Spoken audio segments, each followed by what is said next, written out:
పితా పుత్ర పవిత్రాత్మ నామమున ఆమె. క్రీస్తునాథుని యందు దేవుని బిడ్డలారా, ఈరోజు సత్య తిరుసభ ఒక గొప్ప పునీతిని స్మరిస్తూ ఉంది. వారే పునీత అల్ఫోన్స్ మరియా లిగోరి గారు. వీరు బిషప్ రెడెంటోరిస్టు సభ స్థాపకులు, అనగా రక్షణ సభ. వీరు గొప్ప శ్రీ సభ పండితుడు, గురువులు, నీతిపరుల పాలక పునీతుడు. వీరు క్రీస్తు శకము 1696 నుండి 1787 వరకు జీవించిన వారు. వీరు ఇటలీ దేశంలోని నేపుల్స్ నగరంలో ఒక ధనిక కుటుంబంలో జన్మించారు. బాల్యం నుండి వీరు మంచి తెలివితేటలు, సూక్ష్మ దృష్టి చూపిన ప్రజ్ఞాశాలి, గొప్ప మేధావి. తన 16వ ఏటనే న్యాయశాస్త్ర పట్టభద్రుడయ్యారు. లాయర్గా పనిచేసి గొప్ప పేరు ప్రతిష్టలు సంపాదించారు. అయినప్పటికీ వారు చిన్నతనము నుండి ప్రతి ఏడాది ఏదో ఒక ప్రదేశంలో జ్ఞానవడకములో పాల్గొని మానసిక, శారీరక, ఆధ్యాత్మికంగా తను తాను బలపరుచుకునేవారు. ఒకసారి వీరు న్యాయపరమైన వ్యాజ్య విషయంలో అపజయం పొందారు. అప్పుడు వారిలో ఒక విధమైన విరక్తి కలిగింది. ఈ లోక సంబంధమైన కీర్తి, ధన సంపాదన, జయాపజయాలు తన భావి జీవితానికి అనగా మరణానంతరం పనికి రావని దృఢంగా నమ్మినారు. దేవుని సేవ శాశ్వత జీవం ప్రసాదించగలదని నమ్మారు. అందుకే న్యాయవాది వృత్తిని వదిలి తన గురించి దైవ చిత్తం తెలుసుకోగోరి తన 27వ ఏట ధ్యానం, ప్రార్థన మొదలుపెట్టారు.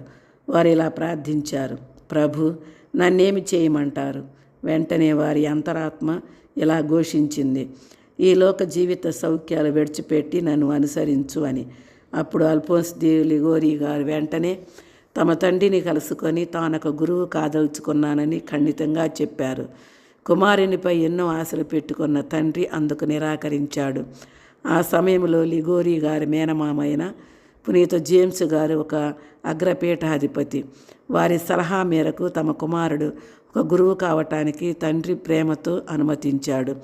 క్రీస్తు శకము 1726 డిసెంబర్ 21న వారు పవిత్ర గురు పట్టాభిషేకం పొందినారు. వారి దృష్టిలో గురువు అంటే మారుమూల పల్లెల్లో చెల్లాచెదురైన దైవ ప్రజలకు కాపరిగా ఉండటంలోనే అనేవారు.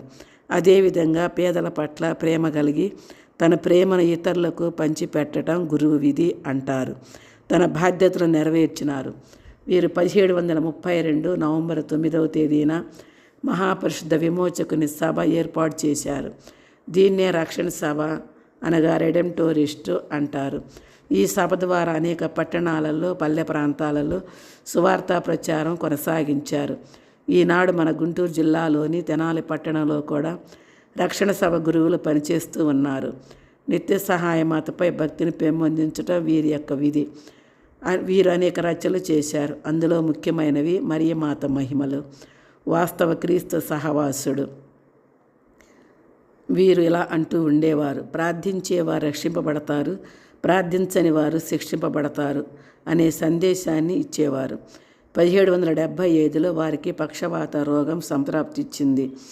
తన 79వ ఏట అప్పటి 6వ లియో పోపు గారి అనుమతితో పదవీ విరమణ గావించి మరో 12 సంవత్సరాలు ఆ వ్యాధితో బాధపడుతూ క్రీస్తు శకము 1787 జూలై 18న తమ 90వ ఏట స్వర్గస్థులైనారు. క్రీస్తు శకము 1839 మే 26న 16వ గ్రెగరీ గారు వీరికి పునీత పట్టాన్ని కట్టినారు. ప్రేమైన శ్రోతలారా, వీరి యొక్క గొప్పతనాన్ని వినియన్న మనమందరము వారి వల్లే క్రీస్తు ప్రభుని గురించి సువార్త ప్రకటించటంలో ఎంతో ఉత్సాహం కలిగి ఆత్మను రక్షించే కార్యక్రమాన్ని కొనసాగించుదాం. Thank you.